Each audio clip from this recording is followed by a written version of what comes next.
Dear students, so today we discuss sequence data mining using ClustalW and BLAST. ClustalW and BLAST both are the online tool used for the sequence analysis. Means ClustalW basically use a multiple sequence alignment. We take a more than 2 sequences, and BLAST basic local alignment search tool basically used for the sequence similarity search. Here one question is that suppose that if you have a DNA sequence, unknown DNA sequence, अगर आपके पास कोई unknown DNA sequence है तो आप database से उसको कैसे mine करेंगे, मीन्स कैसे एक्सट्रैक्ट करेंगे। तो इसके लिए हम BLAST को यूज़ कर सकते हैं। इसका मतलब ही है basic local alignment search tool. अब यहाँ पर क्वेश्चन होता है कि if BLAST use for the sequence search local alignment search tool, तो what is the sequence similarity search? Sequence similarity search is a method of searching sequences databases by using alignment to a query sequence. जो आपका query sequence है उसका जो sequences के database हैं like that Jain bank है, DDBJ है, NCBI है, EMBL है, तो उससे अननोन सीक्वेंस नोन डाटाबेस, मतलब डाटाबेस में जितने भी नोन ऑर्गेनिज्म है उससे उसकी सिमिलैरिटी कितनी है उस बेसिस पे वो उसको माइंड कर लेगा और सीक्वेंस सिमिलैरिटी सर्च आपको मालूम हो जाएगी। So we start first of all sequence data mining. अगर हम बात करें तो अगर हम प्रोटीन की बात करते हैं तो सीक्वेंशियल पैटर्न माइनिंग जो है is a topic of data mining concern with finding statically relevant patterns between data examples where the values are delivered in a sequence. इसमें क्या करते हैं? It is usually presumed that the values are discrete and thus time series mining is closely related but usually considered a different activity. अब patterns क्या होते हैं? Suppose that you have amino acid sequence. मैं आपको नीचे में आपको जब ClustalW दिखाऊंगा तो मैं आपको पैटर्न्स कैसे हम वो करते हैं और उससे रेगुलर एक्सप्रेशन को कैसे कैलकुलेट करते हैं अभी आएगा। तो यहाँ पे हमने बताया कि if we analyse the sequences तो हम उनको कैसे देखेंगे, तो on the basis of so many tools are available. Biological sequences की जब भी हम बात करते हैं तो biological sequences define the sequences of nucleotides और अमाइनो एसिड्स। जाहिर सी बात है कि अगर प्रोटीन होगी तो अमाइनो एसिड सीक्वेंसेस होंगे और अगर हमारे जीन्स हैं तो वो nucleotides base pairs means AGTC की फॉर्म में होंगे। Biological sequence analysis compares, aligns, indexes and study biological sequences and therefore play an essential role in bioinformatics and current biology. How to done it? So sequence alignments depend on the fact that all living organisms are associated by development.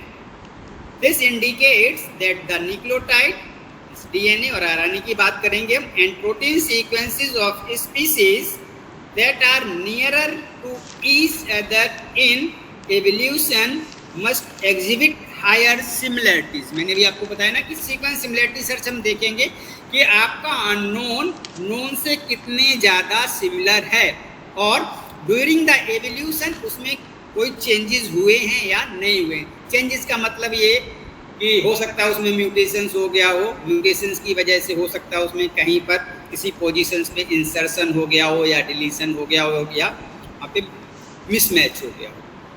तो these all things we analyze the sequence similarity search. An alignment is the procedure to line up sequences to obtain a maximum identity level. अब मैंने जैसे भी आपको बताया sequence similarity search होता क्या है, तो हमने कहा कि अलाइनमेंट करेंगे। तो अलाइनमेंट क्या होता है? अलाइनमेंट एक प्रोसीजर है जो लाइन अप करता है सीक्वेंसेस को to obtain a maximum identity level, which who defines the degree of similarity among sequences. अब हम लोग यूज करेंगे, वी ऑलरेडी टोल्ड हिम कि we use the BLAST and cluster W। Full form of the BLAST, basic local alignment search tool. What is the basic local alignment search tool? Finds regions of local similarity between sequences. The program compares nucleotides or protein sequences to sequence databases and calculate the statistical significance. ये programme जो है वो nucleotide या protein sequences को sequence database से compare करता है, ठीक है ना। BLAST is a computer algorithm that is available for use online at NCBI, National Center for Biotechnology Information website, as well as many other sites। और भी कई साइट्स हैं जहाँ से आप इसको एनालाइज कर सकते हैं। BLAST can rapidly align and compare a query DNA sequence with a database of sequences। अभी मैंने आपको बताया था कि query sequence means if you have a unknown DNA sequence, तो वो क्या करेगा, रैपिडली कंपेयर कर देगा डाटाबेस से और बता देगा on the basis of the identity और सिमिलैरिटी कि आपका अननोन सीक्वेंस किस ऑर्गेनिज्म से कितनी सिमिलैरिटी शो कर रहा है। उस बेसिस पे आप अपना उसको एक्सट्रैक्ट कर सकते हैं। Which makes it is crucial tool in ongoing genomic research. BLAST basically genomic research के लिए बहुत ही इम्पोर्टेंट टूल है। BLAST uses statistical theory to produce a bit score and accept value for each alignment pairs. The bit scores gives an indication of how good the alignment is. The higher the score, the better the alignment. और जब अगर हम ई value की बात करते हैं तो ई value जितनी लोअर होगी उतना ही अलाइनमेंट क्या होगा, अच्छा होगा। अभी हम आपको अलाइनमेंट करके दिखाएंगे और सारी चीज़ें आपको दिखाएंगे कि उसमें कैसे कैसे चीज़ों को हम एनालाइज करते हैं। So this is the home page of the BLAST, basic local alignment search tool. मैंने आपको बताया कि ये है क्या। Basically it finds the similarity between the biological sequences. The program compares nucleotide और protein sequences to sequence database and calculate the statistical significance. BLAST जो है बेसिकली 4 तरीके का होता है। Nucleotide BLAST, protein BLAST, BLAST X और T-BLAST N।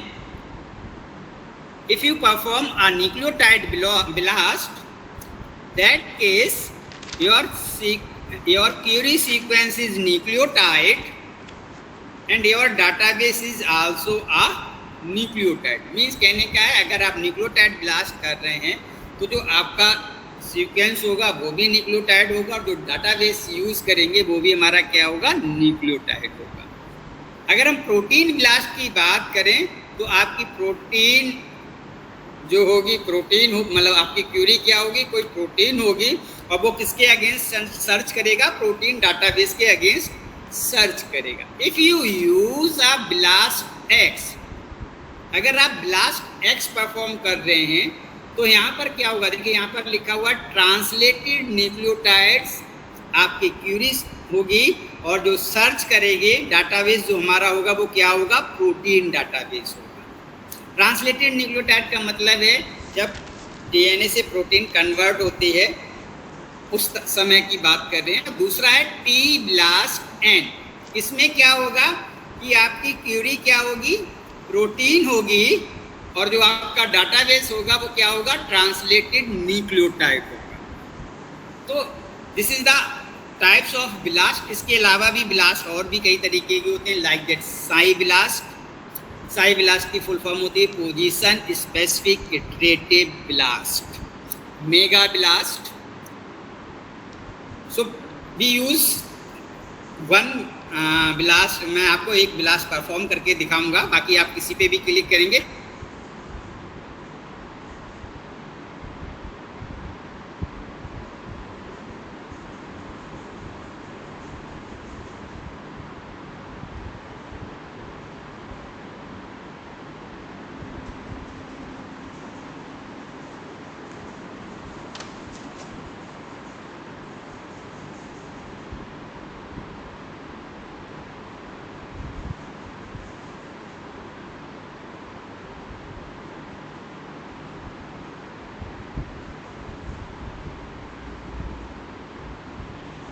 पे open कर सकते हैं। देखिए अपलोड का फाइल लिखा है, चूज फाइल पे जाएंगे और अगर आपने सीक्वेंस को नोटपैड वगैरह पे सेव करके रखा हुआ तो भी आप यहाँ से उसको क्या कर सकते हैं, चूज कर सकते हैं, मीन्स फाइल को अपलोड कर सकते हैं, ठीक है ना।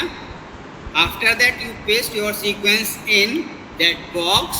आप अपना सीक्वेंस जो भी ब्लास्ट कराना चाहेंगे वो यहाँ पे पेस्ट कर देंगे। लेकिन एक चीज़ आप ध्यान रखेंगे, when we perform the blast your sequence is FASTA format. जो आपका सीक्वेंस होगा वो फास्टा फॉर्मेट में होना चाहिए। इट इज़ नेसेसरी कि your sequence should be FASTA format. आपका जो सीक्वेंस है वो किस फॉर्मेट में होना चाहिए, फास्टा फॉर्मेट में होना चाहिए। अब आप सीक्वेंस को रिट्राइव कहाँ से करेंगे। सपोज दैट मैंने आपसे कहा कि आप जो है PS1 एक जीन है एल्जीमर में पाया जाता है, आप उसकी एनालिसिस करिए। तो आप उसको NCBI से भी आप डाउनलोड कर सकते हैं, जेनबैंक से भी ले सकते हैं, EMBL से भी ले सकते हैं। जितने भी हमारे न्यूक्लियोटाइड डाटाबेसेस हैं, जो मैंने आपको बायोलॉजिकल डाटाबेसेस के बारे में जब बताया तो मैंने आपको बताया था कि न्यूक्लियोटाइड डाटाबेस और प्रोटीन डाटाबेस दोनों के बारे में बताया था। न्यूक्लियोटाइड के जो मेन डाटाबेसेस हैं वो मैंने आपको बताए थे, EMBL European molecular biological laboratory, DDBJ बताया था मैंने, DNA data bank of Japan, तीसरा मैंने बताया था आपको जेनबैंक। ऐसे ही मैंने प्रोटीन डाटाबेसेस आपको बताए थे कि प्रोटीन डाटाबेसेस की हम जब भी बात करते हैं तो उनको हम 3 टाइप्स में डिवाइड कर सकते हैं, कैटेगराइज कर सकते हैं। Primary protein database, secondary protein database और structural database. Primary protein database की मैंने आपको एग्जांपल्स बताए थे, PIR means protein information resources, SwissProt, MIPS, TREMBL, all are the examples of the primary protein databases. इसके बाद मैंने आपको सेकेंडरी प्रोटीन डाटाबेसेस के भी एग्जाम्पल्स बताए थे। सेकेंडरी प्रोटीन डाटाबेसेस की मैंने आपको एग्जाम्पल्स बताए थे, ब्लॉक बताया था, प्रिंट्स बताया था, प्रोफाइल बताया था, प्रोसाइट बताया था, PFAM बताया था। These all are the examples of the secondary protein databases. अभी जब हम पैटर्न की बात कर रहे थे तो how to search the pattern and how to calculate the regular expression, ये हम सेकेंडरी डाटाबेस जब हम एनालाइज करते हैं तो जब भी हम प्रोफाइल या प्रोसाइट को यूज़ करेंगे तो प्रोफाइल बेसिकली हम जो कैलकुलेट करेंगे तो उसमें हम रेगुलर एक्सप्रेशन को कैलकुलेट करते हैं, और जब भी हम प्रोसाइट की बात करते हैं तो फजी रेगुलर एक्सप्रेशन को कैलकुलेट करके हम उसको एनालाइज कर सकते हैं। और थर्ड टाइप जो मैंने आपको बताया था वो था स्ट्रक्चरल डाटाबेस, जिसमें मैंने आपको PDB बताया था, प्रोटीन डाटा बैंक, कैथ बताया था, CATH, इसकी फुल फॉर्म भी बताई थी, class architecture topology and homology, और जो तीसरा बताया था वो था scope, structural classification of protein. यहाँ पे मैंने NCBI का होम पेज खोला हुआ, यदि आप देख रहे होंगे यहाँ पे लिखा हुआ है all database. If you click here, आप जैसे यहाँ पे क्लिक करेंगे, अभी मैं ऑनलाइन दिखाऊंगा क्योंकि ये PPT, तो आपको यहाँ पे सारे डाटाबेसेस खुल जाएंगे।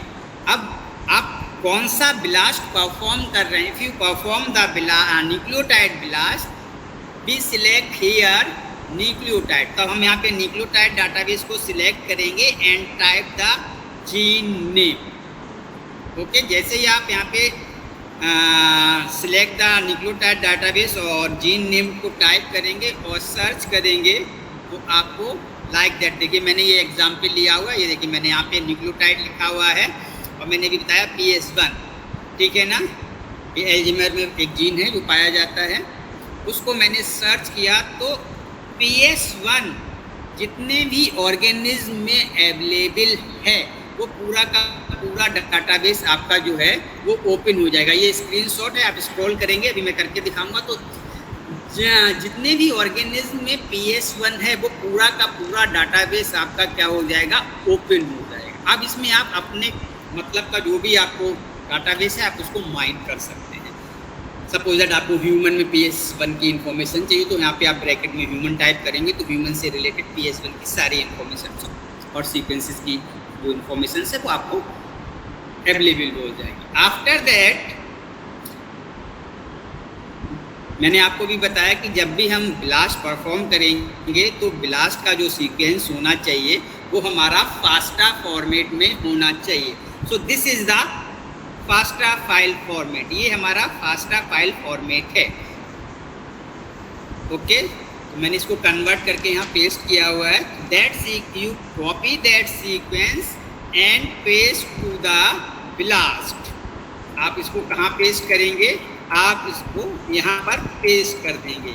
आप स्क्रॉल करेंगे तो नीचे आ जाएगा रन ब्लास्ट। तो आप जब रन कराएंगे तो कुछ इस तरीके का पेज खुल के आएगा। ओके, कुछ इस तरीके का होम पेज खुलकर आएगा और उसमें सारे इन्फॉर्मेशंस होंगे।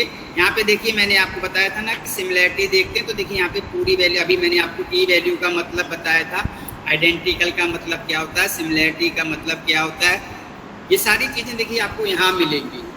इसी बेसिस पे मैंने आपको बताया था ना कि अननोन का नोन के साथ जब हम एनालिसिस करेंगे तो आपका अननोन डीएनए डाटाबेस में उपस्थित नोन सीक्वेंसेस से कितना सिमिलर है, उस बेसिस पे वो आपको कैटेगराइज करके रिजल्ट दे देगा। अब इसमें से आप सपोज 100, देखिए यहाँ पे परसेंटेज भी लिखी होगी, तो मैं आपको देखिए जैसे आप किसी एक पर यहाँ क्लिक करेंगे, जो भी परसेंटेज आप देखना चाहते, मतलब जो भी ऑर्गेनिज्म का आप देखना चाहते हैं कि इस ऑर्गेनिज्म से आपके अननोन सीक्वेंस की सीक्वेंस सिमिलैरिटी कैसे है, तो जैसे ही आप click here, so you open that page. यहाँ पे देखिए सीक्वेंस सिमिलैरिटी दिखा रहा है। अब यहाँ पे देखिए क्या है, हिट्स का स्कोर कितना है, एक्सपेक्टेड वैल्यू कितनी है, जिसको हमने भी आपको बताया था, एक्सपेक्टेड वैल्यू की वैल्यू को हम एक्सपेक्टेड वैल्यू बोलते हैं।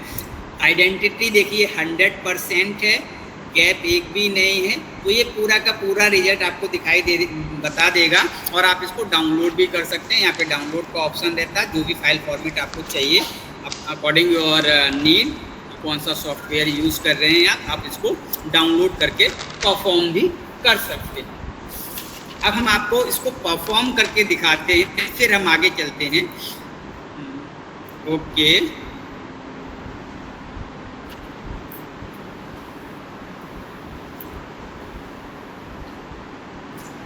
अब हम आपको परफॉर्म करते हैं और हाउ टू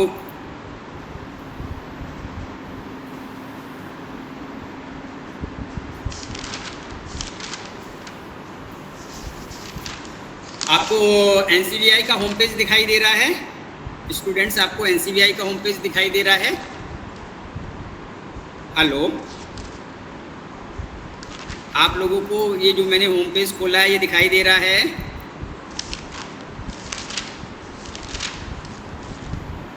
यस। अब हम क्या करेंगे, देखिए मैं आपको परफॉर्म करके दिखाता हूँ। First we open the blast, तो हम क्या करेंगे, विंडो को एक नई विंडो खोलेंगे, उस पर हम ब्लास्ट टाइप करेंगे। ओके, एंटर हियर, देखिए आ गया बेसिक लोकल अलाइनमेंट सर्च 2। हम आ जाएंगे इसके होम पेज पे आ जाएंगे।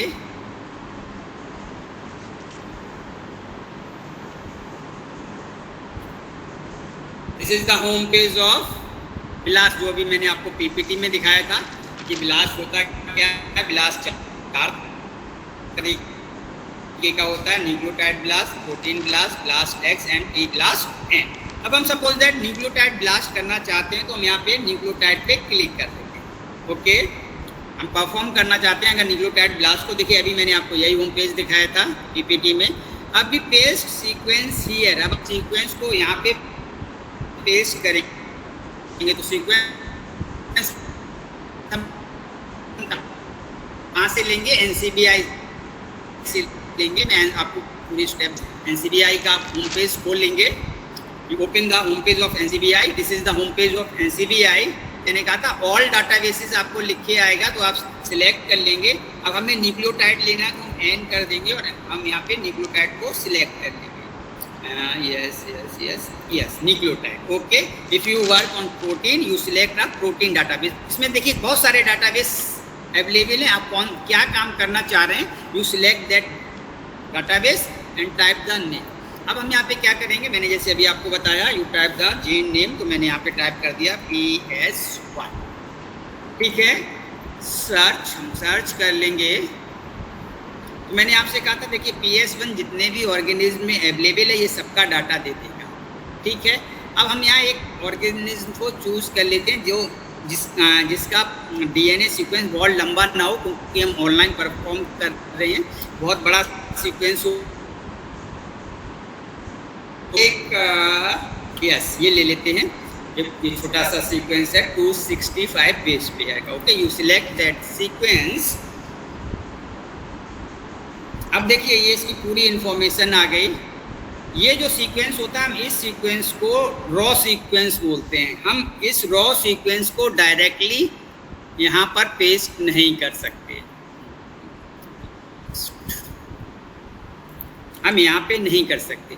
अब यहाँ पर एक क्वेश्चन आता है कि what is the difference between the raw sequence and FASTA sequence. देखिए अगर यहाँ पे कोई आपसे पूछता है कि raw sequence and FASTA sequence में बेसिक डिफरेंस क्या होता है, तो आप सिंपली बता सकते हैं। देखिए यहाँ पर हर 10 बेस पेयर्स के बाद गैप है, आप काउंट कर सकते हैं ये 10 बेस पेयर्स होंगे। देखिए 1 2 3 4 5 6 7 8 9 10, हर 10 बेस पेयर के बाद यहाँ पर क्या है, गैप है। और देखिए जब सीक्वेंस हमारा खत्म हो रहा है तो यहाँ पे डबल स्लैश है। The symbol double slash represents a end of the sequence.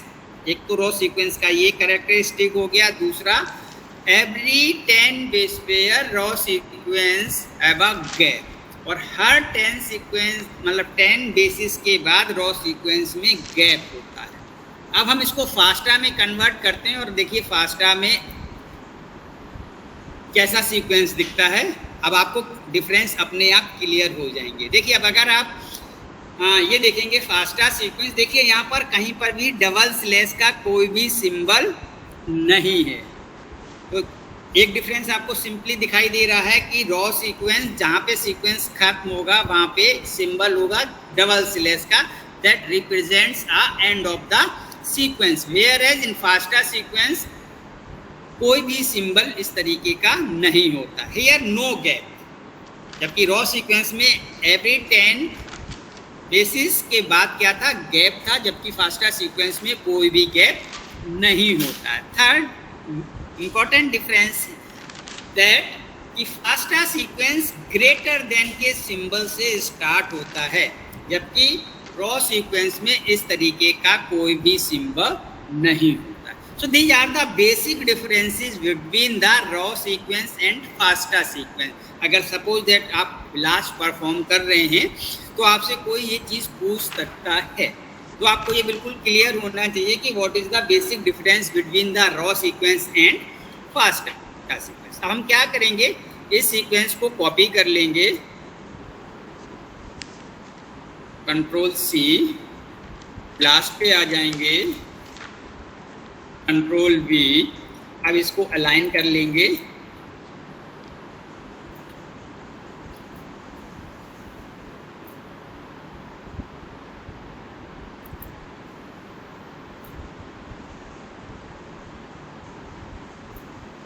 अब ये अलाइन हो गया। अभी हम इसमें कोई पैरामीटर नहीं लगाएंगे, हम सीधे अभी रन करा देते हैं, रन ब्लास्ट।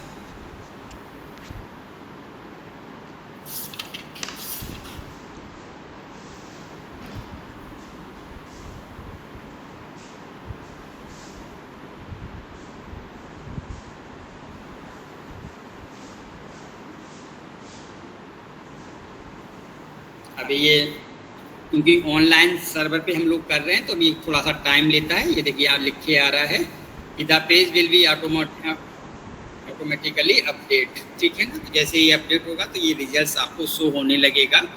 ये देखिए अभी मैंने आपको यही रिजल्ट्स दिखाया था। ये देखिए कि आपका अननोन सीक्वेंस, मैंने अभी आपको जो बताया था, जो लिया था, अभी तो हमने नोन लिया था। Suppose if you have a unknown sequence, तो वो डाटाबेस में प्रेजेंट नोन सीक्वेंसेस से कितना सिमिलर है, ये सारी चीज़ें यहाँ पे आपको डाटा पूरा मिल जाएगा। ये देखिए जॉब टाइटल, ये आपने जिस ऑर्गेनिज्म का sequence as a query sequence लिया था उसका नाम भी यहाँ लिखा हुआ है। देखिए गॉप्सियम हिस्टोटम PS1 जीन है, देखिए ये लिखा हुआ है। आपने जो प्रोग्राम यूज़ किया देखिए यहाँ पे मेंशन है last and that show the nucleotide blast. ठीक है ना, you know very well query length कितनी थी, आपके सीक्वेंस की लेंथ कितनी थी, 265 थी। देखिए यहाँ पे वो भी लिखा हुआ है। ठीक है ना, अभी हमने देखिए कोई भी चीज़ चेंज नहीं की थी, सच रन कराया। तो देखिए यहाँ पे ये आपके पास बहुत सारे ऑप्शंस हैं, आप इसको वो भी कर सकते हैं, फिल्टर भी कर सकते हैं। ठीक, after that you download the, अब सपोज दैट हम किसी एक को क्लिक कर लेते हैं, सपोज दैट हम इसको क्लिक कर लेते हैं। तो देखिए अब यहाँ पे देखिए कि this is the output of the blast. Blast के आउटपुट की जब भी हम बात करेंगे तो आप 2-3 चीज़ें ध्यान रखेंगे। देखिए अगर हम इसकी ग्राफिक्स की बात करें तो आप यहाँ ग्राफिक्स पे चले जाएंगे, क्योंकि ब्लास्ट का आउटपुट बहुत ही इंपॉर्टेंट है और इसको आपको बिल्कुल क्लियर नोन होना चाहिए। जब भी हम ब्लास्ट के आउटपुट की बात करते हैं तो इसका जो ये it's gives a graphical display, ये ग्राफिकल डिस्प्ले देता है, मीन्स इसका मतलब होता है it shows you where your query is similar to other sequences depending on the server you use. This display can change a lot. It may also be absent on some server. कुछ server में ये display नहीं होता, means आप कौन सा server use कर रहे हैं उस पर डिपेंड करता है। ठीक है ना, हम आ जाते हैं,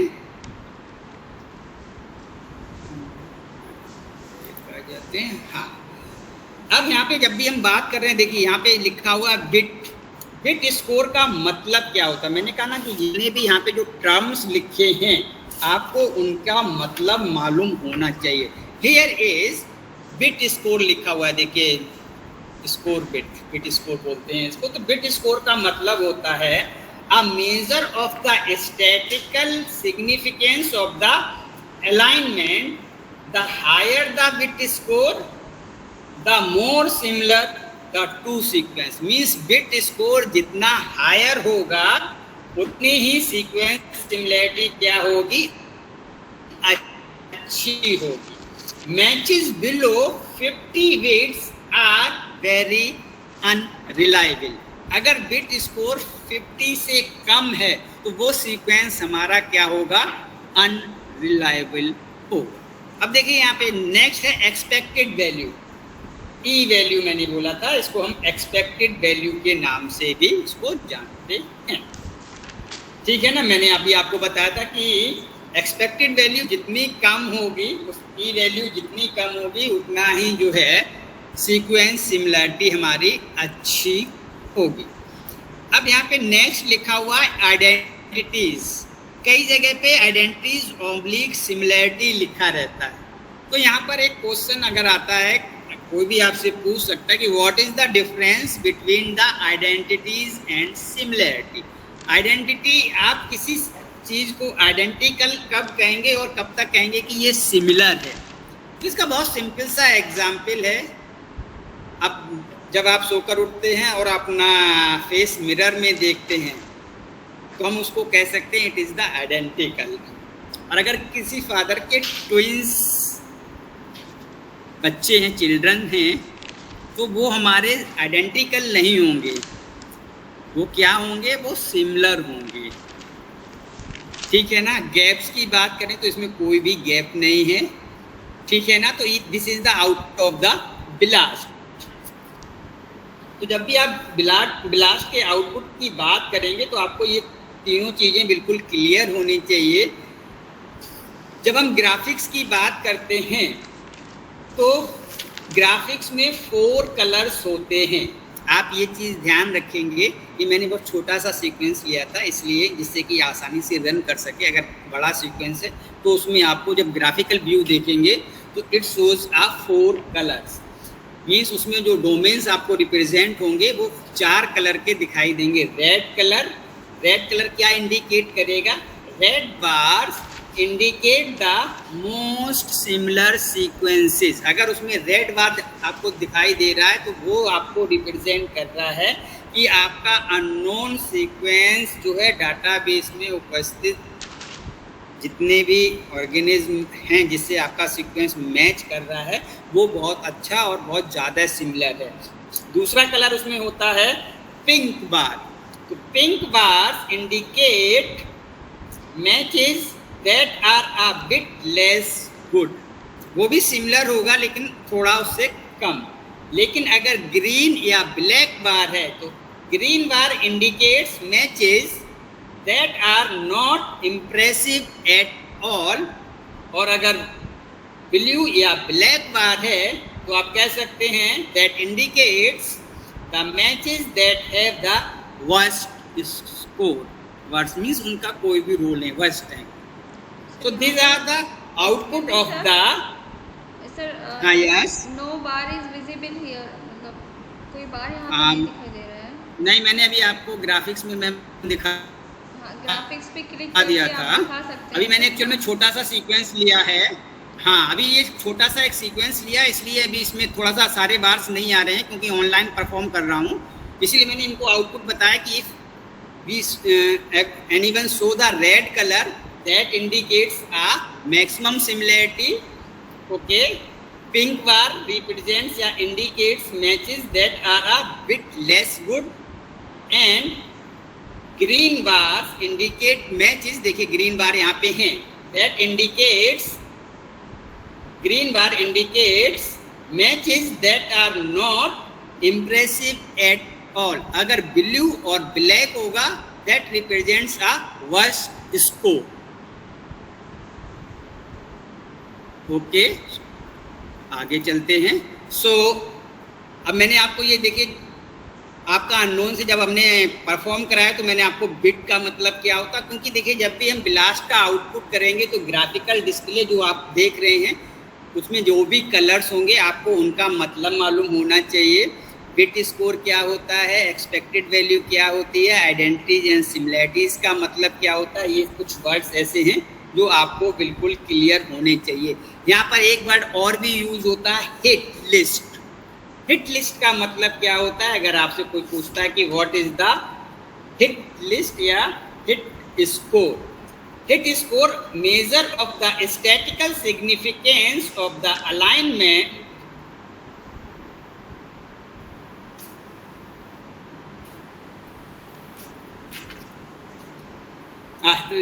हिट स्कोर में क्या करते हैं, the name of the sequence is similar to your query sequence ranked by the similarity. Means hit कितनी कर रहे हैं, अननोन की नोन के साथ हिट मींस कितने मैचेस हैं। हिट्स का मतलब यहाँ पे यही है, तो मैं वही चीज क्या करें, the name of the sequence is similar in your query sequence ranked by the similarity is known as a hit list.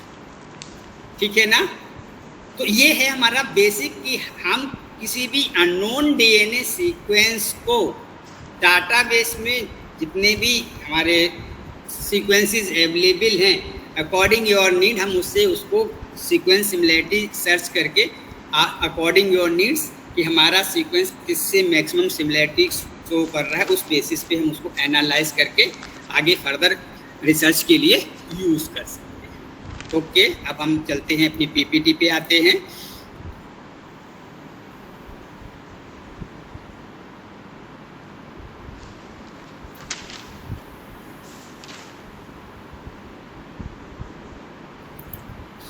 Okay, stop sharing. अब हम पीपीटी पे दोबारा से आते हैं। Inter screen share.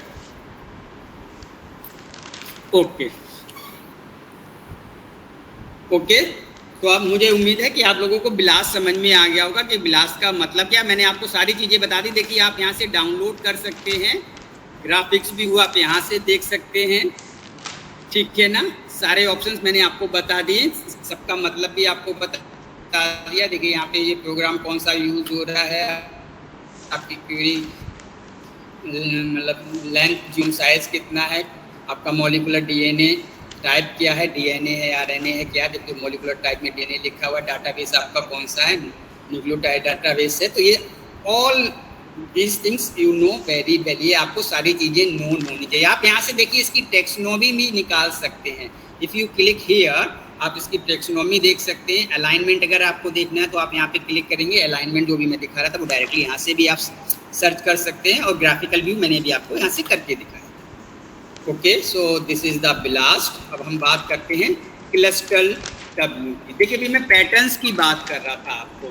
देखिए तो ये हमारे पास कोई मल्टी सीक्वेंस अलाइनमेंट है, ये हमारा एक मोटिव का रीजन है, ठीक है ना। अब इस मोटिव से हम पैटर्न्स को कैसे एक्सट्रैक्ट करेंगे और उसका रेगुलर एक्सप्रेशन कैसे कैलकुलेट करेंगे, ये चीज़ यहाँ पे बताई गई। अभी हम जब प्रोटीन डाटाबेस की अगर हम बात करेंगे या प्रोफाइल या प्रोसाइट की बात करेंगे तो how to calculate the regular expression, मैं आपको वहाँ पे फार्मूला कैसे यूज़ करते हैं ये चीज़ बताऊँ। अभी क्योंकि हम क्लस्टर डब्ल्यू की बात कर रहे हैं, तो क्लस्टर डब्ल्यू क्या होता है मैं आपको बताता हूँ। Clustal W is a tool for the aligning multiple protein और nucleotide sequences. The alignment is achieve via 3 steps. इस अलाइनमेंट को हम 3 स्टेप्स में कर सकते हैं, pairwise alignment, guide tree generation and progressive alignment. Clustal W is a general purpose multiple sequence alignment program for DNA or proteins. The sensitivity of the commonly used progressive multiple sequence alignment method has been greatly improved for the alignment of divergent protein sequences. The objective of cluster W to align 3 or more sequences. मैंने पहले ही बोला कि cluster W जो है multiple sequence alignment के लिए use करते हैं, मीन्स हम 2 या 2 से ज़्यादा सीक्वेंसेस को एक साथ टेस्ट कर सकते हैं और रन करा सकते हैं। To find our structural and functional relationship between these sequences, और इससे हम क्या फाइंड कर सकते हैं, उन सीक्वेंसेस के बीच में स्ट्रक्चरल और फंक्शनल रिलेशनशिप क्या है। जब भी हम क्लस्टर डब्ल्यू की बात करते हैं या मल्टीपल सीक्वेंस अलाइनमेंट की बात करते हैं तो कुछ वर्ड्स या कुछ टर्म्स हैं जो आपको बिल्कुल क्लियर होने चाहिए। लाइक दैट क्लेडोग्राम का मतलब क्या होता है, डेंडोग्राम का मतलब क्या होता है, कंजर्व रीजन क्या होते हैं, कंसेसिव सीक्वेंसेस क्या होते हैं, ये कुछ वर्ड्स हैं। रूटेड ट्री का मतलब क्या होता है और अनरूटेड ट्री क्या होती है। These are the some words, इनके बारे में आपको बिल्कुल क्लियर होना चाहिए जब भी हम मल्टीपल सीक्वेंस अलाइनमेंट को परफॉर्म करते हैं। तो कंजर्व रीजन की अगर हम बात करें, in biology during the evolutionary time there may be some regions called group of basis और a sequence of nucleotides preserve as such in DNA. Those sequences or a region if seen in next generations called as conserved region। कहने का मतलब ये है कि आज से 10-15 साल पहले अगर किसी स्पीसीज की उत्पत्ति हुई है और ड्यूरिंग द एवोल्यूशनरी टाइम, अब आज से 15 साल पहले के एनवायरनमेंट और आज के एनवायरनमेंट में बहुत चेंजेस हैं, तो अगर ड्यूरिंग द एवोल्यूशन हो सकता है उसमें उस सीक्वेंस में कुछ म्यूटेशन हो गया हो, तो उस पूरे जीनोम साइज में कुछ बेसिस ऑफ सीक्वेंसेस ऐसे होंगे जो कि आज से 15 साल पहले जिस पोजीशंस पे थे, जिस पर्टिकुलर पोजीशंस पे वो अरेंज थे, उनमें नेक्स्ट जनरेशन में भी कोई चेंज ना हुआ हो। लिखा है ना, देखिए कि दो सीक्वेंसेस और a region if seen in next generation, अगर नेक्स्ट जनरेशन में सेम पोजीशंस पर वो जीन्स हैं और उनमें कोई भी चेंजेस नहीं हुआ है, तो हम उन पोर्शंस को क्या बोलेंगे, these are the conserve regions. Okay, दूसरा एक वर्ड मैंने बोला कंसेसिव सीक्वेंसेस। इन अ न्यूक्लियोटाइड और in amino acid sequences each base pair may occur more frequently at a particular region in different sequences of nature, is known as concessive sequences। तो ये कुछ words हैं जो आपको बिल्कुल क्लियर होने चाहिए जब भी हम मल्टीपल सीक्वेंस अलाइनमेंट की बात करते हैं। जैसे मैंने आपको भी 2 बताए, और भी मैंने जैसे आपको बताया कि cladogram, dendrogram, rooted tree, unrooted tree, ये कुछ वर्ड्स हैं, ये आपको बिल्कुल क्लियर होने चाहिए। So many programs are available for the multiple sequence alignment। Cluster W है, T-Copy है, ProD है, तो these are the programs। और ये क्या एडवांटेजेस हैं, ये सारे मेंशंस हैं अगर हम बात करते हैं। हम यहाँ be concern here cluster W, so cluster W को हम फोकस कर रहे हैं इस समय। तो cluster W uses the progressive algorithms by adding the sequence one by one until all the sequences are completely aligned. अगर हम इसके एल्गोरिथम्स की बात करें तो कुछ स्टेप्स होती हैं, वो क्या स्टेप्स हैं, हम स्टेप्स की बात करें। Steps involve in Clustal algorithm या क्लस्टर डब्ल्यू एल्गोरिथम्स।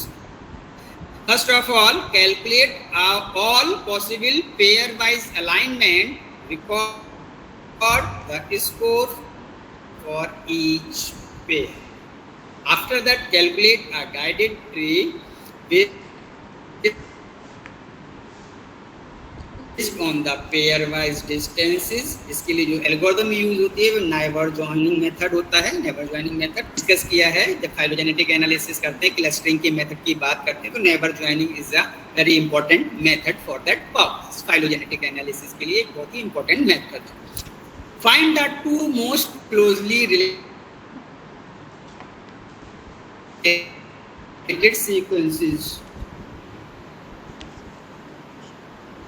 उसके बाद हम क्या करेंगे, फाइंड करेंगे दो most sequences by progressive method. जब प्रोग्रेसिव मेथड हम यूज करेंगे तो क्या करेंगे, calculate a consistence of this alignment, then replace the two sequences with the consistent sequence, then find the two next most closely related sequences and iterate until all sequences have been aligned।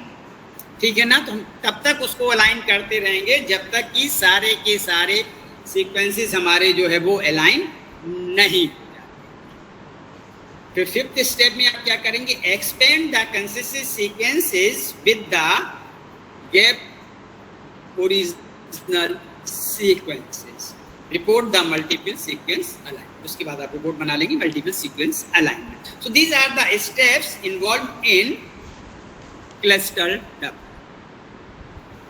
तो ये हमारी कुछ steps हैं जब algorithms की बात करते हैं तो आपको नोन होनी चाहिए। अब हम बात करते हैं क्लस्टर डब्ल्यू की, how to perform Clustal W. तो this is the home page of the Clustal W. ठीक है, आप ये क्लस्टर डब्ल्यू का होम पेज है, आप यहाँ पर जाएंगे, देखिए ये लिखा है क्लस्टर ओमेगा या multiple sequence alignment Clustal W. Click कर देंगे, होम पेज खुल के आ जाएगा लाइक दैट। ये क्लस्टर ओमेगा का होम पेज है, ये ऐसे करके आपका खुल के आएगा। ठीक है, you paste your sequences here. आप यहाँ पर अपने सीक्वेंसेस को पेस्ट कर देंगे। देखिए दोनों ऑप्शंस हैं, अगर आपके पास सीक्वेंसेस सेव है नोटपैड पे या वर्ड फाइल में तो आप यहाँ से चूज फाइल करके डायरेक्टली पेस्ट कर सकते हैं, और अगर आपके पास सीक्वेंसेस सेव नहीं हैं तो आप सीक्वेंसेस को NCBI से या प्रोटीन डाटाबेस से, स्विसप्रोट से ले सकते हैं, यूनिप्रोट से ले सकते हैं। सीक्वेंसेस को कॉपी करेंगे और यहाँ पेस्ट कर देंगे। मैंने आपको पहले भी बताया कि इट इज़ नेसेसरी कि your sequence will be FASTA format. आपका जो सीक्वेंस है वो फास्टा फॉर्मेट में होना चाहिए।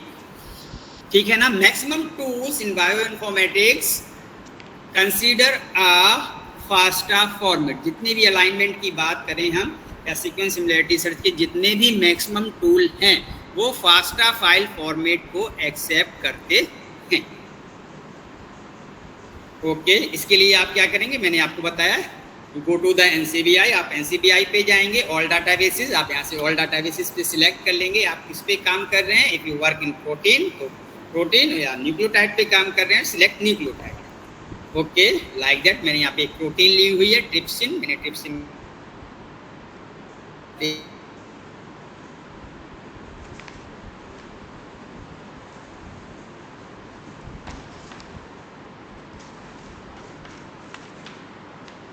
नेट की प्रॉब्लम होती है तो स्टेप्स आपको कैसे फॉलो करने हैं। तो here we paste a 3 sequences. यहाँ पे हमने 3 सीक्वेंसेस को पेस्ट किया हुआ है। देखिए यहाँ पे आप अपना टाइटल जो भी आपको लेना है, मैंने प्रोटीन ली है तो यहाँ पे प्रोटीन लिखा हुआ है स्टेप में। ठीक है, आप अगर न्यूक्लियोटाइड लेना चाहेंगे तो यहाँ न्यूक्लियोटाइड मेंशन कर देंगे। Paste here 3 sequences. After that नीचे ऑप्शन आएगा रन, तो आप रन करा देंगे तो इस तरीके का आपको जो है रिजल्ट मिलेगा। अब इसके रिजल्ट की एनालिसिस आपको बहुत अच्छे से आना चाहिए। देखिए यहाँ रिजल्ट्स में आप देखिए कुछ सिंबल्स आपको दिखाई दे रहे हैं। देखिए ऊपर डॉट डॉट डॉट कुछ लिखा लाइनें हैं और नीचे कुछ सिंबल्स हैं, लाइक दैट स्टार है, कॉलन है और सिंगल डॉट। अब इन सारे वर्ड्स का मतलब क्या होता है? If you perform the cluster W तो स्टार का मतलब क्या होता है, सिंगल डॉट का मतलब क्या होता है और कॉलन का मतलब क्या होता है, ये तीनों चीज़ें आपको बिल्कुल क्लियर होनी चाहिए। ठीक है ना? फिर हम क्या करते हैं, आगे चलते हैं। आप इसको कलर की, जैसे आपको ब्लैक एंड वाइट दिख रहा है तो आपको अगर समझ में नहीं आ रहा तो इसको कलर के फॉर्म में भी कन्वर्ट कर सकते हैं। हम इससे फाइलोजेनेटिक ट्री भी निकाल सकते हैं। This is the phylogenetic tree. अब हम आपको बताते हैं कि हाउ टू परफॉर्म इट, और जो हमारे तीन जो मैंने आपको भी सिंबल्स बताए, इन सिंबल्स का मतलब क्या होता है। अब मैं आपको परफॉर्म करता हूँ साथ साथ और आपको बताता हूँ कि इनका जो इसका रिजल्ट है वो उसका मतलब क्या है। तो पहले हम लोग उस पर आ जाते हैं, स्टॉप शेयरिंग, नेट पे पहुँचते हैं हम लोग। ओके, नेट पे आ जाते हैं, फिर से एंटायर स्क्रीन पे आ जाते हैं, शेयर एंटायर स्क्रीन कर लेते हैं और नेट पे पहुँचते हैं। ठीक है ना?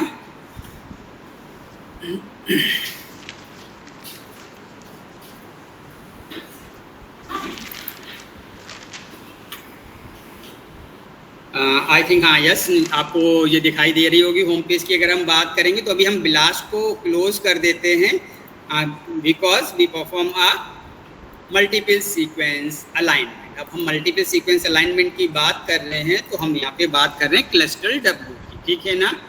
तो we type here cluster W, नीचे आ गया। ओके, ठीक है, क्लस्टर W पे हम लोग आ गए। क्लस्टर W का होम पेज खोल लेते हैं।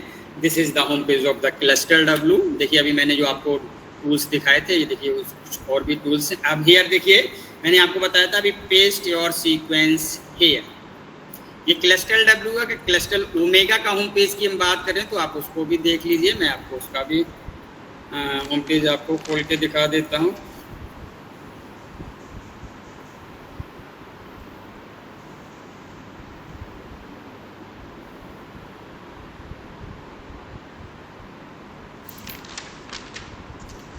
ये देखिए जो अभी मैंने पीपीटी में दिखाया था वो आपको मैंने ये वाला दिखाया था। तो आप चाहे cluster W, cluster omega, tea coffee, किसी से भी मल्टीपल सीक्वेंस अलाइनमेंट को परफॉर्म कर सकते हैं। ये आप ध्यान रखेंगे कि आप कोई भी टूल यूज कर सकते हैं फॉर दैट पर्पस। अब यहाँ पे देखिए मैंने बोला कि क्योंकि मल्टीपल सीक्वेंस अलाइनमेंट की बात कर रहे हैं तो we take a more than 2 sequences. हम इस केस में क्या करेंगे, हम मोर देन 2 सीक्वेंसेस को लेंगे। ओके, हम NCBI पे आ जाते हैं। NCBI के हम होम पेज पे चलते हैं। होम पेज पे चलने के बाद मैंने कहा आप डाटाबेस पे चले जाएंगे, you go to the database. अब हम एक प्रोटीन को लेते हैं तो we select a protein, P select करेंगे तो यहाँ पे दिखाने लगेगा हियर इज द प्रोटीन। देखिए प्रोटीन मैंने टाइप कर दिया। आप कोई भी प्रोटीन ले सकते हैं जो भी चाहें। ठीक है ना?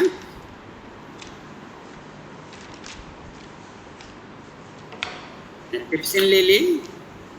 ओके, सर्च कर लेते हैं। सर्च कर लिया।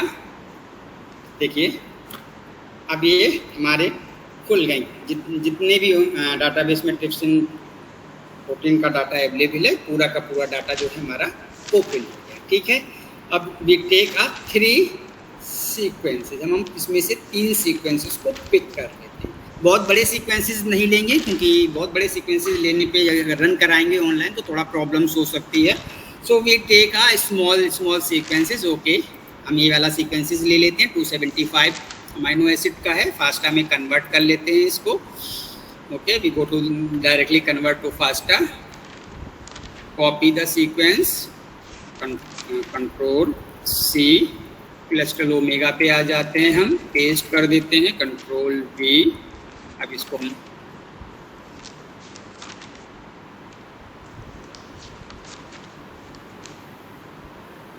अलाइन कर लेते हैं। ओके, अलाइन होने के बाद अब हम दूसरा सीक्वेंस ले लेते हैं। एंटर। हर सीक्वेंस के बाद इसमें ये ध्यान रखेंगे कि गैप जरूर देंगे, ठीक है ना। ये नहीं है कंटिन्यूसली तीनों सीक्वेंस आप पेस्ट कर दें, इस चीज़ का ध्यान रखेंगे। ओके, ये हो गया। दूसरा एक और सीक्वेंस ले लेते हैं हम, फिर बैक चले जाते हैं। ओके, ये 392, ओके, ये ले सकते हैं, ज़्यादा बड़ा नहीं है। फास्टा सीक्वेंस में इसको हम कन्वर्ट कर लेते हैं कि convert the sequence in fasta file format. Control C करेंगे, सीक्वेंस को हम पेस्ट कर लेंगे, फिर यहाँ पे कंट्रोल वी कर लेते हैं। कंट्रोल वी करने के बाद अब हम इसको अलाइन कर लेते हैं।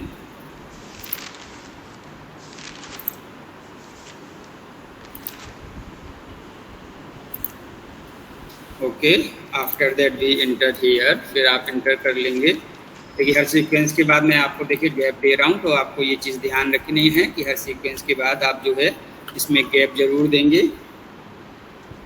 ठीक है। ओके, ट्रिप्सिन, हम फिर बैक चले जाते हैं और बैक जाके एक सीक्वेंस और ले लेते हैं। ऐसा नहीं है कि 3 ही लेने, आप मैंने बोला ना मोर देन 2 होने चाहिए, तो आप जितने भी चाहें दे सकते हैं। ओके, हम एक और ले लेते हैं। चलिए एक सीक्वेंस हम इसको ले लेते हैं, ठीक है।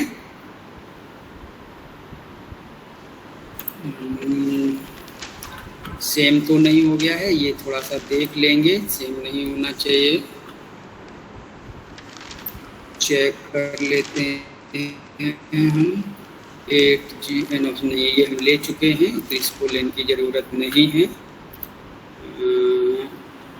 ये वाला शायद हम लोग सीक्वेंस जो है, यस, ये सीक्वेंस हम लोग ले चुके हैं, तो कोई दूसरा सीक्वेंस लेते हैं, ऊपर से ले लेते हैं कोई। ओके, 307, ये सही है, ज़्यादा बड़ा सीक्वेंस नहीं है, क्योंकि केवल हमको रिजल्ट्स की एनालिसिस देखनी है। अगर बहुत बड़ा सीक्वेंस लेंगे तो सर्वर पे फिर लोड होने की वजह से उसका रिजल्ट जो है काफ़ी टाइम लेता है। आफ्टर आप बाद में परफॉर्म करके एक बड़ा सीक्वेंस लेके आप परफॉर्म कर सकते हैं, ऐसा कोई वो नहीं है। इसको आप बाद में जो है बड़ा सीक्वेंस लेके आप इसको परफॉर्म करके देख सकते हैं।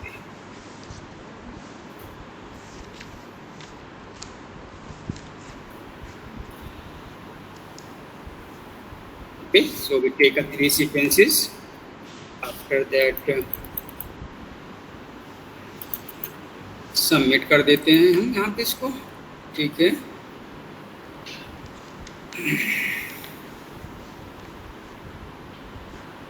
ये देखिए, अभी जो मैंने आपको रिजल्ट दिखाया था, ये वही उसी तरीके से कुछ रिजल्ट आपको दिखाई दे रहा होगा। ये देखिए, अब आपको लगता है कि ऐसे ब्लैक आपको समझ में नहीं आ रहा, तो देखिए यहाँ पे आपको लिखा हुआ है शो कलर्स। आप यहाँ पे सीधे शो कलर पे जाएंगे तो आपका रिजल्ट्स देखिए, ये आपको कलर दिखने लगेगा। कलर से ये फ़ायदा होगा कि जो मैंने आपको सिंबल्स बताए कि स्टार का मतलब क्या होता है, डबल कॉलन का मतलब क्या होता है और सिंगल कॉलन का मतलब क्या है, आप इसको ईजीली समझ सकते हैं, ठीक है ना। देखिए जैसे यहाँ पे ये डॉट डॉट है, नीचे ये है, नीचे डॉट डॉट, मीन्स यहाँ से लेके यहाँ तक जो सेकंड वाला सीक्वेंस है पहले वाले सीक्वेंस से कोई भी मैचिंग शो नहीं कर रहा है। यहाँ से मैचिंग स्टार्ट है, यहाँ तक है, यहाँ के बाद यहाँ तक कुछ नहीं मैचिंग। तो ये वो चीज़ हो गई। अब हम बात करते हैं जैसे स्टार का मतलब क्या है, कॉलन का मतलब क्या है और सिंगल डॉट का मतलब क्या होता है। तो अगर हम स्टार की बात करें तो देखिएगा जहाँ जहाँ पे आप स्टार देख रहे हैं, star represents a conserved region. Star indicates an entirely conserved column. वो कॉलम जो है एंटायरली जो है वो क्या होगा, कंजर्व होगा। आप चाहें तो आप देखिए चेक कर सकते हैं। ये देखिए स्टार बना हुआ है, तो देखिए B for valine, B for valine, B for valine, और उसके बगल में देखिए सीरीन है, S S S, S represents a serine. Means जब भी आप मल्टीपल सीक्वेंस अलाइनमेंट में एनालिसिस कर रहे हैं और जहाँ पर भी स्टार दिखाई देगा आपको, तो आप सिंपली कह सकते हैं कि वो जो कॉलम है हमारा वो कंजर्व है। मीन्स अगर आज से 20 साल पहले जो स्पीसीज मैंने कहा, जैसे किसी स्पीसीज की उत्पत्ति हुई थी और आज की डेट में उस पार्टिकुलर पोजीशन पे आज से 20 साल पहले भी वहाँ पर वैलिन था और आज भी वहाँ पर वैलिन है, मीन्स वहाँ पर कोई भी चेंज नहीं हुआ है। Means that part is a conserve region, ये पार्ट हमारा क्या शो करता है, कंजर्व रीजन को शो करता है। ओके, अब हम बात करते हैं, देखिए डबल कॉलन की अगर हम बात करें तो देखिए जहाँ पे दो डॉट रखे हुए हैं, कॉलन की बात करें तो क्या रिप्रेजेंट करता है, a colon indicates column where's all the residues have roughly the same size and the same hydropathy. A column indicates columns where all the residues have roughly the same size and the same hydropathy. देखिए ये देखिए isoleucine, ठीक है ना, यहाँ पे देखिए, नहीं ये सॉरी ये है सिंगल डॉट यहाँ पे है, देखिए टी है ट्रिप्टोफैन को रिप्रेजेंट कर रहा है, एस है सीरीन को रिप्रेजेंट। अब इसके लिए आपको एक चीज़ ध्यान रखना है कि आपको सिंगल एब्रीविएशन अमाइनो एसिड्स का नोन होना चाहिए। जब तक आपको सिंगल एब्रीविएशन नोन नहीं होगा तब तक आपको फिर प्रॉब्लम हो जाएगी। अब हम बात करते हैं कॉलन की, देखिए यहाँ पे केवल single dot, period dot indicates columns where the size और the hydropathy has been preserved in the course of evolution. फिर से मतलब समझ में आ रहा है कि सिंगल डॉट इंडिकेट्स कॉलम्स, जो कॉलम में जिस कॉलम के नीचे है, वेयर द साइज और the hydropathy has been preserved in the course of evolution. तो these are the output of the multiple sequence alignment. जब भी आप मल्टीपल सीक्वेंस अलाइनमेंट की बात करेंगे तो ये जो डॉट डॉट का मतलब क्या होता है, सॉरी ये डैश का मतलब क्या होता है, स्टार का मतलब क्या होता है, कॉलन का मतलब क्या होता है और सिंगल डॉट का मतलब क्या होता है, ये आपको क्लियर होना चाहिए। अब देखिए हम मल्टीपल सीक्वेंस अलाइनमेंट करते हैं, हम उससे ट्री भी जनरेट कर सकते हैं। देखिए अगर हम इसकी फाइलोजेनेटिक ट्री की बात करें तो आप फाइलोजेनेटिक ट्री पे चले जाएंगे तो ये उन तीन के बीच की फाइलोजेनेटिक ट्री को रिप्रेजेंट करेगा। देखिए ये इसमें फाइलोजेनेटिक ट्री दिखा दी आपको। ये देखिए मैंने अभी आपसे बोला था कि जब भी हम मल्टीपल सीक्वेंस अलाइनमेंट की बात करते हैं या क्लस्टर डब्ल्यू की बात करते हैं तो मैंने कहा था आपको कुछ टर्म्स बिल्कुल क्लियर होने चाहिए। देखिए यहाँ पे लिखा है क्लेडोग्राम, मैंने अभी आपको दो वर्ड्स बताए थे, क्लेडोग्राम एंड डेंडोग्राम। और ये ट्री जो बनी है ये हमारी रूटेड ट्री है या अनरूटेड ट्री है, इनका मतलब क्या है, ये कुछ वर्ड्स आपको बिल्कुल क्लियर होने चाहिए। अब देखिए आप अगर अलाइनमेंट देखना चाहते हैं तो अलाइनमेंट पे चले जाएंगे, ये देखिए अलाइनमेंट आपका आ गया। तो यहाँ पे जो जितने भी ऑप्शंस हैं, आप पूरे रिजल्ट की समरी देखना चाहते हैं तो you go to the result summary, ये देखिए पूरी समरी आ जाएगी आपके पास। Okay, after that guided tree, तो ये देखिए अब ये आप देख के बता सकते हैं कि ये ट्री जो है ये हमारी जो है रूटेड ट्री है या अनरूटेड ट्री है। कोई स्टूडेंट्स बता सकता है कि ये रूटेड ट्री है या अनरूटेड ट्री है? Student my voice is clear? जरा ये फिगर देखिए, आप में से कोई ये बता सकता है कि ये ट्री जो है वो रूटेड ट्री है या अनरूटेड ट्री है?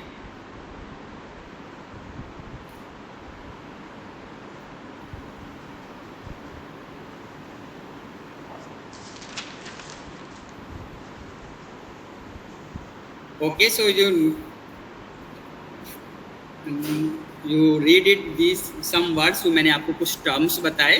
डाउनलोड गाइड ट्री यहाँ से आप कर सकते हैं। सबमिशन की डिटेल अगर आपको देखनी है आप यहाँ से देख सकते हैं। ये देखिए कि आपने किस टाइम सबमिशन किया, क्या है, आउटपुट कैसा है, सारी चीज़ें available is here. Okay, so how to perform a blast and cluster W, ये मैंने आपको बताया। अब हम बात करते हैं, आगे चलते हैं।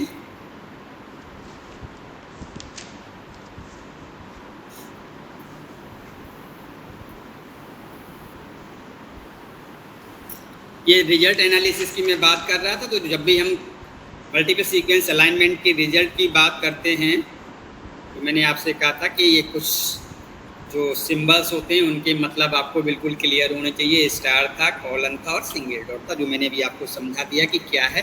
अब जब भी हम मल्टीपल सीक्वेंस अलाइनमेंट करते हैं तो main criteria for building multiple sequence alignment, तो हमारा मेन क्राइटेरिया क्या होना चाहिए? So first of all structural similarity या evolutionary similarity, functional similarity and sequence similarity. These are the four main criteria for building a multiple sequence alignment. जब भी हम multiple sequence alignment को build करेंगे तो ये हमारे 4 criteria होते हैं। स्ट्रक्चरल सिमिलैरिटी के बेसिस पे हम देख सकते हैं, evolutionary similarity के बेसिस पे देख सकते हैं, फंक्शनल सिमिलैरिटी के बेसिस पे देख सकते हैं और सीक्वेंस सिमिलैरिटी के बेसिस पे हम उसको बिल्ड कर सकते हैं। ये तो हो गया कि क्राइटेरिया। अब मेजर एडवांटेजेस क्या हैं अगर हम मल्टीपल सीक्वेंस अलाइनमेंट की बात करें तो the major applications of multiple sequence alignment is phylogenetic analysis. इससे हम फाइलोजेनेटिक एनालिसिस कर सकते हैं।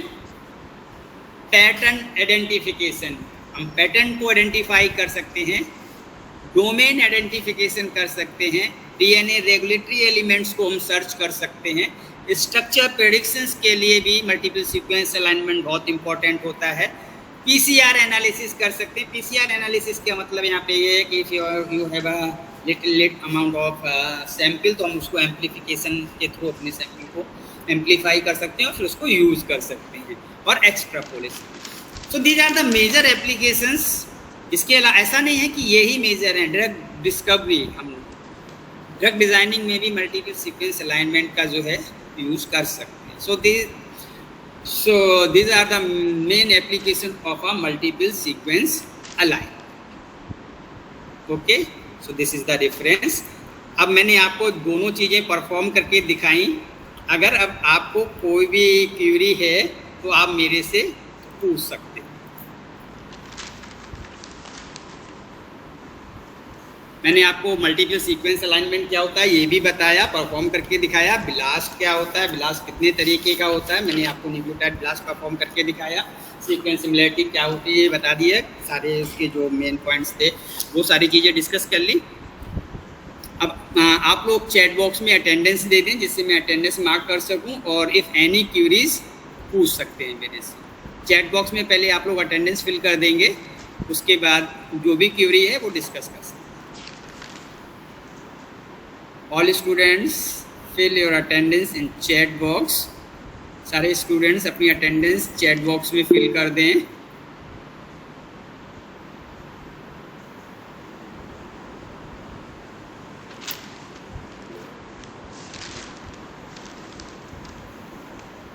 सारे स्टूडेंट्स अपनी अटेंडेंस चैट बॉक्स में फिल कर दें।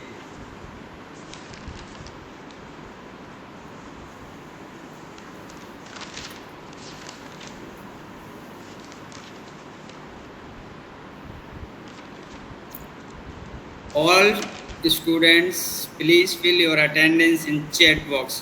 सभी स्टूडेंट्स अपनी अटेंडेंस को चैट बॉक्स में फिल कर दें।